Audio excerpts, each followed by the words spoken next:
Mental health days, I think that, professionally, a lot of times you're just like, I just need a day off.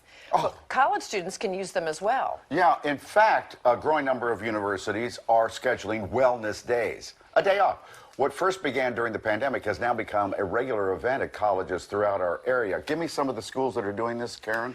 Almost all of our local schools are trying to weave wellness into their day, their structure, their life, their curriculum. We have the University of Pennsylvania, Drexel, LaSalle, Penn State, Ursinus, Udell, Rowan, and Rutgers as well, because they know that the kids are going through a lot, and they want to have things where they have, support. Yoga, intuitive eating, workshops, all different things. All right.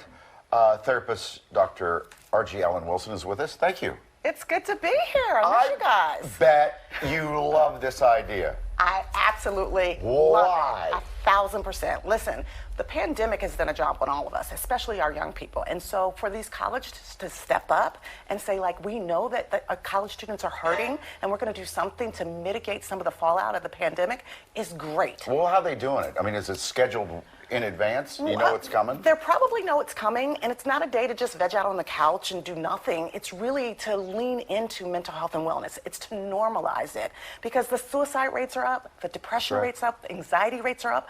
All of this is up. And even last week, Monday, it was World Mental Health Day. And so we're all leaning into normalizing mental health for the better for us. Thank God. And so many of our college students, you have so much pressure, you're on your own, you don't have your support system, family, friends, you're in a new city or environment. There's so many different variables, even if you're in the same city.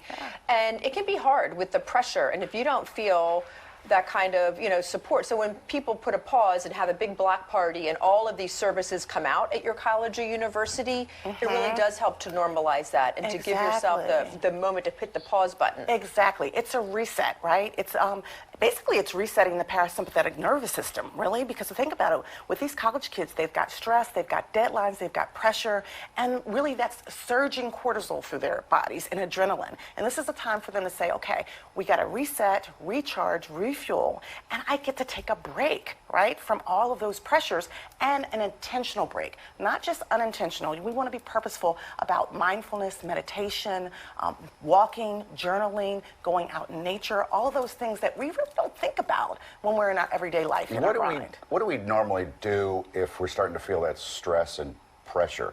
I know one thing you talk about is if you find yourself really sleeping way too much. Is that one? Yeah, so the things about it, if you're sleeping too much, if you're not sleeping enough, if your mood dysregulated, meaning that you can't really regulate your mood, quite frankly, if you're losing interest in everyday activities, or you can't concentrate the way you normally would, or you have disinterest in friendships, those are things that you really want to pay attention to and let somebody know that you need help. Also, if you're thinking, well, maybe I'm not good enough, or maybe things would be better off if I'm not here. There's, or even having suicidal ideations because it's up and it's in a trend now more than ever before. Those are the times where you got to take a break. You got to ask for help. There's help out there. There are even national hotlines that you can call, really to say, hey, time out. I need some help from someone. And there's a lot of things, forest bathing, like just even walking on the river drives. There's beautiful regattas this weekend to get out there and just to change your air up. Because often in college, you medicate other ways with alcohol, recreational drugs, and you're just like constantly like here where your adrenaline's pinging off your skin as opposed to, you said, your parasympathetic nervous system, like how to just breathe. Breathe. Doing that breath work. I even say in the book, the book Courageous Conversations Connects, I talk about mindfulness, meditation, meaningful engagement, music, and movement. Those are the 5 M's. Movement. You got to move your body. You got to get that blood flowing. Doing breathing. A lot of people don't know that we're doing very shallow breathing every single day. So taking that deep breath into your body, and even what's on a trend now is ecotherapy. A lot of people are doing therapy, but they're doing it outside, just to get outside. So there's a lot of new trends. We really, all hands on deck now. We've got to change the paradigm and do something different. I call it radical self-care in action.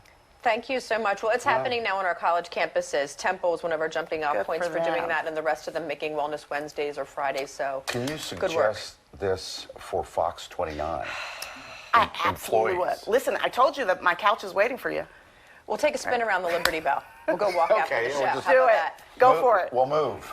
Good to see you. Good to see you guys.